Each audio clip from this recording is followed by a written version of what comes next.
What's up guys, Gunthix here from Good Gaming, and I'll let you know if I really was called a bitch on purpose. But onto a new topic. After all that, we are taking a look at Bolt. So Bolt is a one-handed sword, and the finer details of Bolt are not that great until you really sit down and actually look at the sword itself. If you right now have a Bolt, stop and take a look at these finer details. Firstly, the hilt itself is a standard looking hilt. At the base it has a round ball type object and a quite colourless handle. The handle continues through the sword and eventually winds up at the tip, creating an additional ball type object that is at the base of the hilt, inside of the tip of the sword. Wound round the centre part of the sword you will also find 4 dragons. 3 dragons continue in the direction of the sword, and one seems to wrap part of its head around the guard of the sword. The wings from the 4 dragons slightly extrude from the bounds of the sword to create a "it has blades" reaction.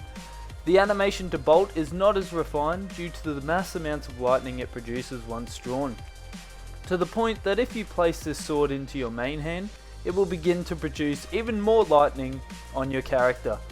The lightning bolts themselves are pretty intense to look at. If you ever get lonely, you can name them from the direction they appear.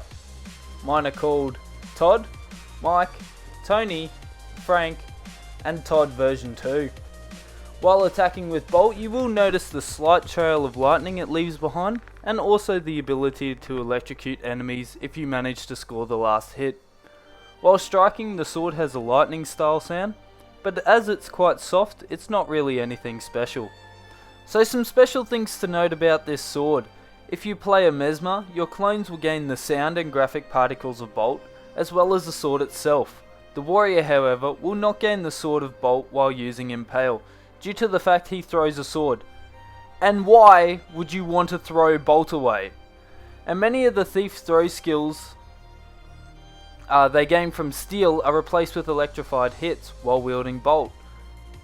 So the footfall to Bolt are lightning cracks that also have additional lightning that comes off them.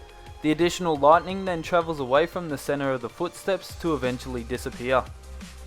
So closing guys, Bolt is a fantastic sword. The detail of the blade is so easily overlooked, but its design is simply amazing. Unfortunately, Bolt doesn't rank up in my top 5 legendaries, but maybe it does your list. Let me know if it does or if it does not, or maybe some ideas for my next video. Remember to like the page and subscribe to enter the giveaway at the end of the series. For more info on that, check out my incinerator video. I'll leave you guys with a quick video of me on my thief, with Bolt and an unlucky elementalist. As always guys, may your games be good.